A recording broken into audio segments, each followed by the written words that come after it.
Hey guys, it's Trey, and this video is a review of the first quarter of 2020.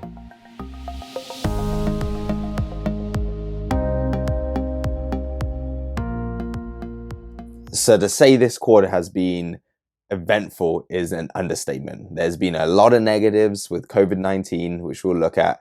There's been also a lot of positives in the way the governments have responded to that. And there's been some things that maybe haven't been on people's radars because of all this craziness of COVID-19.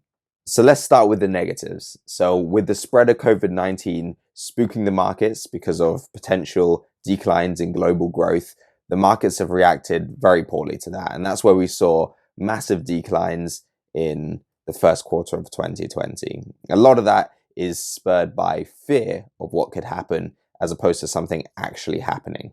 And now moving into the second quarter, we're starting to see some of this fear come to fruition, which we'll look at later on.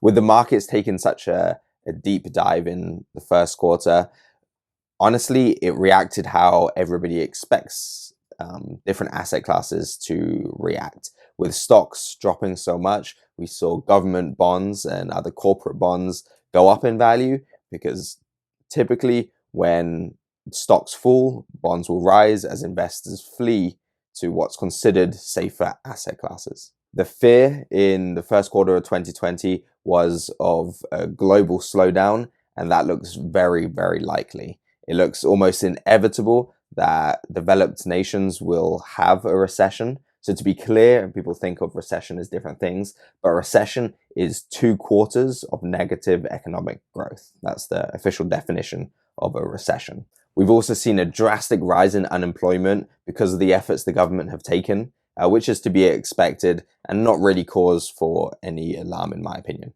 And then finally, we had the US overtaking China with the most COVID-19 cases. So now for the positives. So it seems like there will be a recession, but that it will be pretty short-lived. It's pretty artificial in nature and is a direct impact of the social distancing and quarantining that the governments have put into place.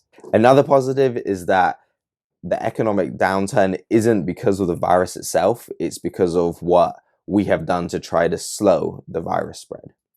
Another positive is we've seen governments react pretty well when it comes to fiscal stimulus. So putting money into people's hands. In the US, we saw them send out the checks. In Canada, we've seen emergency aid, we've seen business loans. The governments have been doing a pretty good job to try to minimize the economic impact to the end user as much as possible, which is a positive. And it looks like there'll be room to do even more in the future if we needed that.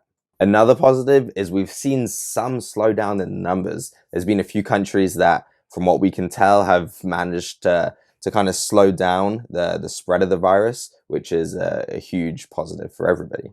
And finally, another positive to take from it is historically, pandemics have been very short-lived, and the long-term, even medium-term impact of that has been negligible. Granted, we're in a different time now than we was back then, with globalization changing the way that it might impact us. So I think we'll still feel the effects going forwards. Just think of all the money that the government supported into the system that has to be repaid over a certain amount of time. So we still will see the impacts, but it doesn't look like the virus itself or the quarantining efforts will impact us significantly in the long term. And then some things that people maybe miss because of the COVID-19. We've had the oil situation that we're in with the Middle East and Russia, and that's affecting Canada significantly. You probably noticed it at the oil pumps, although we can't use the gas to go anyway right now. And then we also have the presidential race in the States, where it looks like it'll be Joe Biden versus Donald Trump. So we have to see where that goes. So what are my thoughts on where the economy could potentially be going, and the markets kind of along with that? Well, I want to make something very clear is in times like this, the markets don't always reflect what's going on in the economy.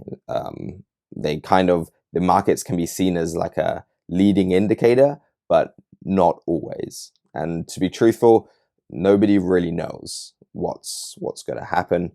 with the markets. There's three categories of people, or three camps that people tend to sit in. They either think that we're heading for the next Great Depression,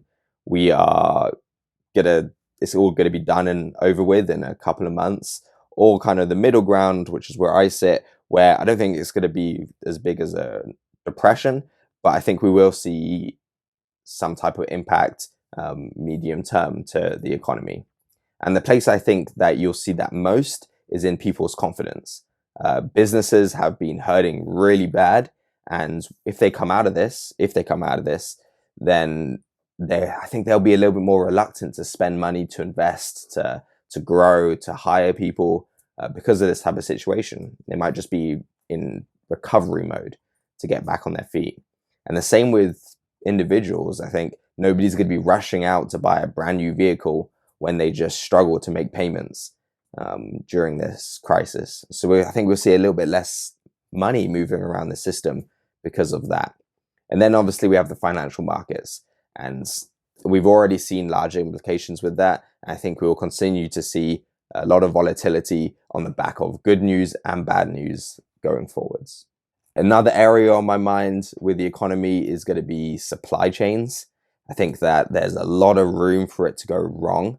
We're pretty early on in the quarantining process, and honestly, I think we're good enough. I think the supply chains are robust enough to not have a major impact, but I still think we'll see some type of impact. When you think of how bread gets to us, there's so many people involved in that supply chain, and there's just so many places that it could go wrong, that I think we're gonna see more and more impact as the quarantine lasts and as people aren't working going forwards. Fortunately, we haven't really felt that impact right now, but that's something that's on my mind. Anyway, that's my review of the first quarter of 2020.